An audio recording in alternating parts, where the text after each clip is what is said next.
Hi, I'm Alex Howards, and welcome to this week's episode of In Therapy, real life therapy sessions as they happen. In this week's episode, we're exploring the impact of states and how when we're in a negative state of mind and emotion, it can impact everything else in our lives.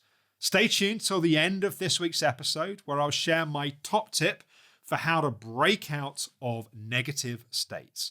If you haven't already, please like, subscribe, click the notification bell to stay informed as the latest episodes are released. And do follow my other social channels for daily support and inspiration.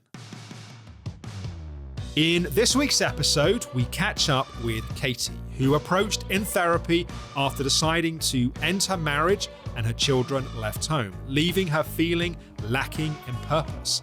So far, Katie has begun to care for her inner child and to mend old scars with her parents. After a longer break from our sessions, Katie has once again started to struggle.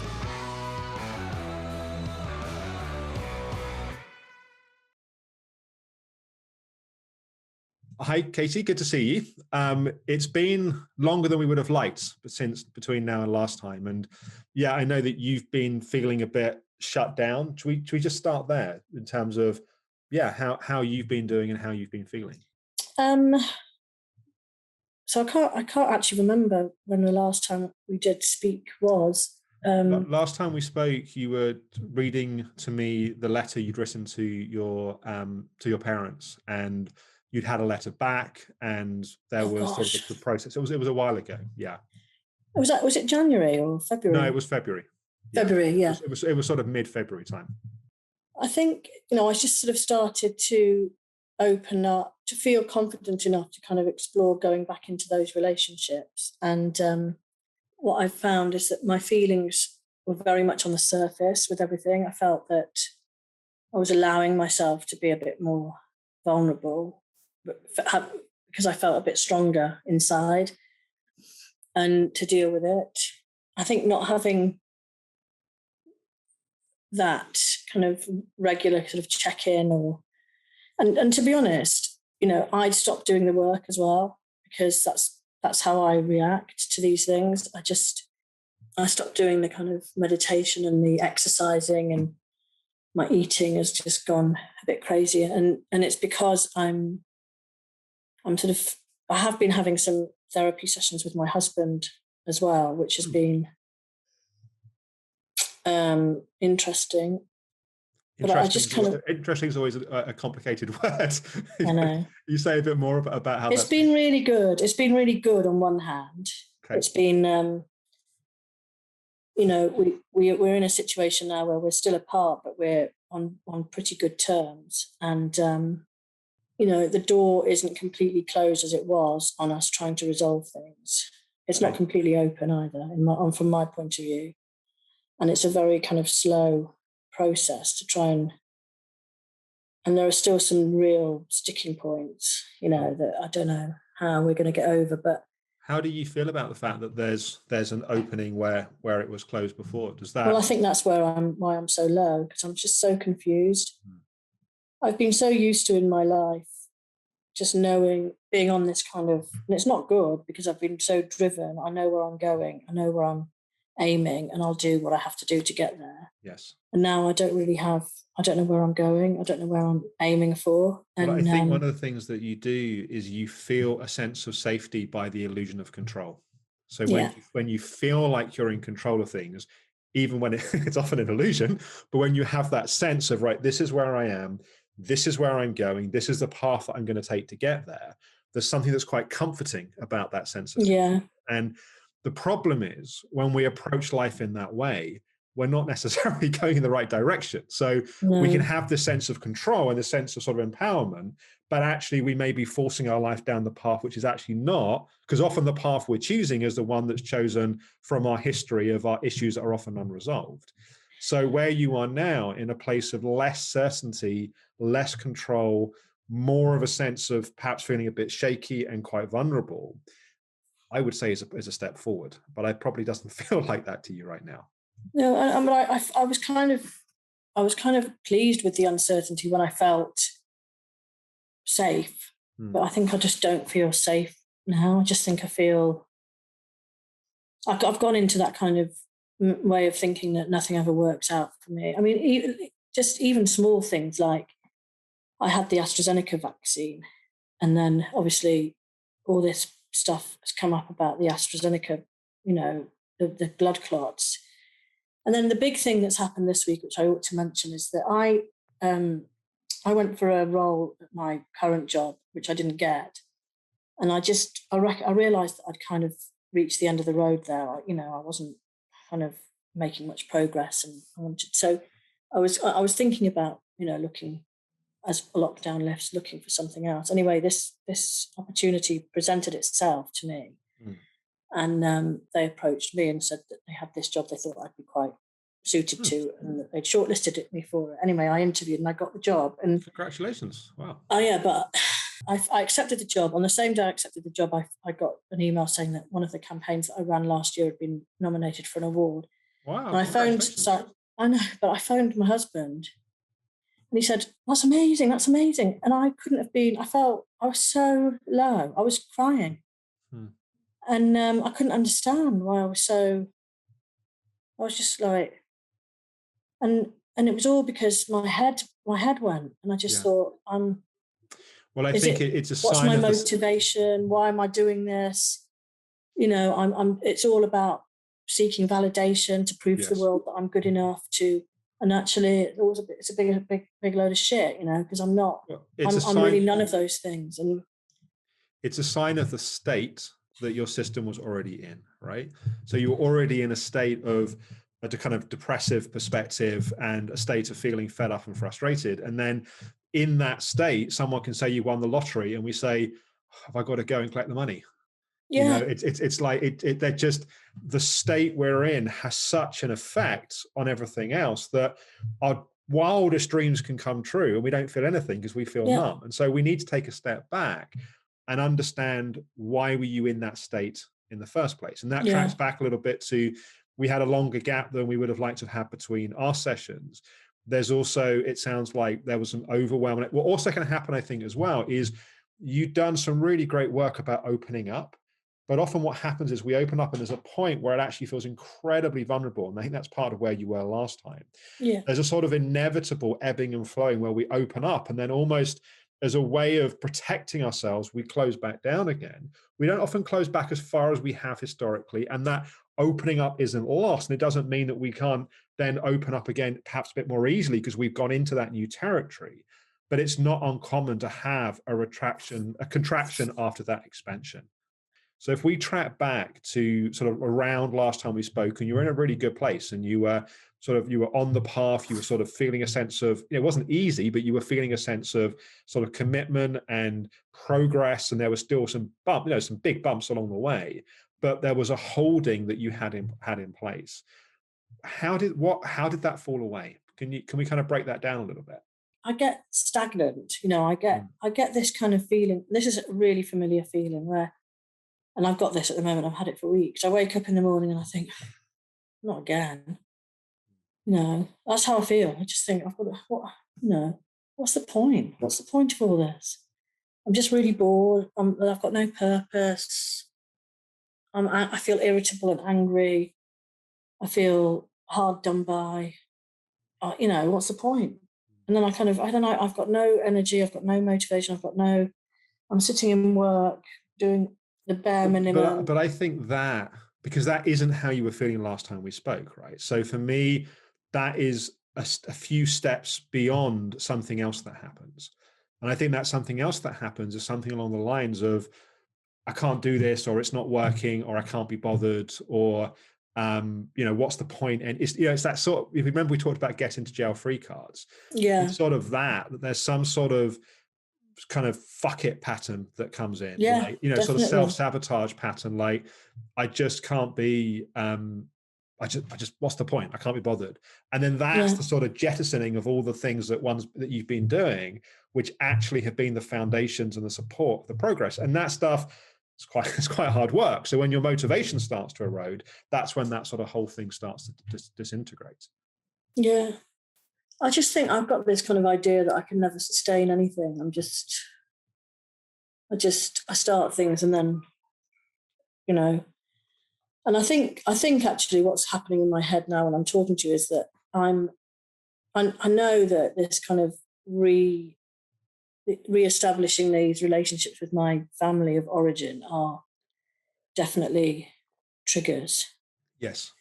On my birthday, for example, I got a real resentment. That was the beginning of it, I think, actually thinking back, that my mum, phoned. My dad didn't even bother to come to the phone to say happy birthday, which he never would anyway. And then the next day it was his birthday, and I was like, fuck it, I'm not even going to send him and it got into this, I'm not sending him a message then. And I did. It's I did almost what like the was more right. hurt you feel, the more I think what happens is the more hurt that you feel, the more you push away the world. So Yeah, it's not just them that you push away, you push them away, but you also push, I think, it's everything else true. away. I The do, other the because then I places stopped that you doing, would go for yeah, emotional holding, for psychological clarity, you stop doing the practices which are the foundation for, because it's not that the daily meditation, the daily walks, and those things are necessarily the source of all the change, but they're the things that get you in the state, get you in the place from which you can then do the other things which are creating the change. I just wanted to pause the session for a moment just to really reinforce a point. If our mental and emotional state is constantly being shaped by conversations with family members, by events in the news, by things that are happening around us, we find ourselves the victim of our lives. Learning how our states are impacted, learning tools and strategies to stay connected to ourselves, to stay grounded in our body, gives us a whole new level of freedom in our lives. Okay, back to the episode.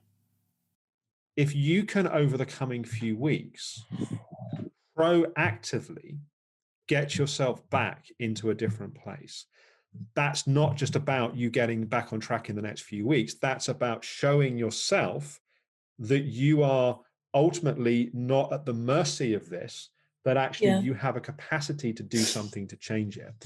This, it's incredibly empowering to know that when you're in a bad place, actually you're not the victim, that you can, doesn't mean you're not going to have a bad few days or week or two, it just feels hopeless, but there's a certain point where you're able to go, I'm going to do something to change this. So I guess one of my questions is, what does the coming sort of few weeks look like in terms of external stuff? Like, do you well, have, I'm going to be starting this new job, which is going to be so when crazy. do you start? May the 10th. Okay, so you've got 3 weeks or so until then. Yeah, So this is a perfect window of time for the next three yeah, weeks for you to really commit to you. yeah. What what could Katie committing to Katie look like? Well, I mean, I do have, my first reaction is I haven't got time, but I do, because I've got lunch times, I've got evenings. But I also, can Katie, eat better. if we look at the cost of you being in a depressive, fed up, frustrated, hopeless mindset, that is eroding and erasing so much of your energy, right? So you finding that making the time is going to pay you back multiple times over in terms of your I growth and know. capacity. Why am I so like? It's 1+1 = 2, but I always come up with 5, Well, let me and let I you into a just secret. It's called being a human being, oh, and it's such common I can sense. guarantee you that of the people that are watching this, the vast majority are going, "Oh my god, this is exactly what I do as well." So please don't feel that you're alone in this happening. Yeah, I'm not just speaking to you. I'm also speaking to many other people, because we all can do this in our own way, right? So this is not about judging yourself or beating yourself up or criticizing yourself. It's about going, Alex is hopefully right. This is what I do. This is what I've done for years. I've trained myself to do this, but I've changed other things in my life. And if I train myself to do something different, this can also change. yeah, What could you put in place as a daily practice? So we've meditation, we know, some sort of yeah. movement, we know. I think going back to the beginning of the reset program and starting at module 1 and doing a module a day for 4 or 5 up to module 5, I think would be helpful, or module every other day. I just think really recommitting to and reinforcing those principles and those ideas, I think would be really helpful. I think the stop process in module 4 and getting some sense of reclaiming your mind a little bit, because I think your mind is getting very used to spinning off and getting caught in all of these different places, and just bringing yourself back to your body, bringing yourself back to the moment will just help all of this start to calm and settle, which I think is really important right now. Yeah. I think the other thing that I should mention is that I just feel like I used to get really excited about, and this is like been sort of over the last few years really, about, going out. Like we've booked a table in a pub on Friday to go out for a meal. That's how I feel. I feel like, whatever. Again, Katie, without wanting you to feel like I'm an old record that keeps banging around the back of the head. It's the same. It's the state. It's all the same. One and the same. It's the state that you're in, right? Yeah. You're in a state of overwhelm. You're in a state of feeling fed up and feeling hopeless. And in that state, as I said, you could be told you've won 100 million on the lottery, and the response would be, "Do I have to get up and go and get the going?" Yeah. Right. It's a symptom of the state. If we change the state, everything starts to look and feel different. Yeah. It's the first time I've cried actually for a while. What are the tears for? It's just exhaustion. A lot of it is just exhaustion and just a sadness that I can't enjoy my life like everybody else seems to be able to. And I think there's some anger there. Yeah, and I don't know. I just feel like sometimes I'm just, like you said, I'm just not seen or heard, and I feel like I try so hard, but I'm just not like every other people. I just find life very challenging. But I think a lot of people, part of the reason why I think people really connect to watching these episodes is most people find life challenging. The problem is people don't talk about the fact they find life challenging. So we're left with the illusion thinking we're the only one that finds life challenging. I mean, my head, I was just looking at myself now, I knew I had this appointment, so I had a shower at 3. I didn't get dressed until then. That's where I'm at the moment. Yeah. I can't even be bothered to get out of my bed and get dressed. Do you, based upon what we've talked about so far, do you feel that you're able to start committing to these practices again? Yes, I'm going to definitely commit to it. I'm trying my best. Okay. And that's the thing. That's the hardest bit. Is when I'm so in this hole, just pulling myself up. And once I start, I'll be fine. But it's just that whole kind of. And focus on progress, not perfection. Right? It's not about getting it perfectly right every minute of every day. It's about having the sense of progressing and moving in the right direction. Yeah. Do you have any questions before we finish? No, I don't think so. Good, Katie. I will. That was perfect timing because the battery just died on my camera. I left the charger in London, so it's really nice to be in touch again. And once again, my apologies for the amount of time in between. But I'm confident we can have regular support from here. Oh. Hello. So you've got your plan. Yes. And we'll speak again in 2 weeks. Good to see you. Take care. Bye. Bye. I hope you enjoyed this week's episode. I think what this week's episode is really an insight into is the impact of and the importance of the state that we're in. When we're in a negative mental and emotional state, everything else in our life gets blocked and gets stuck as a result of it. Also, memory is state dependent. So when we're in a certain state, we remember all of the things that link to that state. When we feel depressed and stuck and frustrated, we remember all the other times in our life that we felt stuck, frustrated.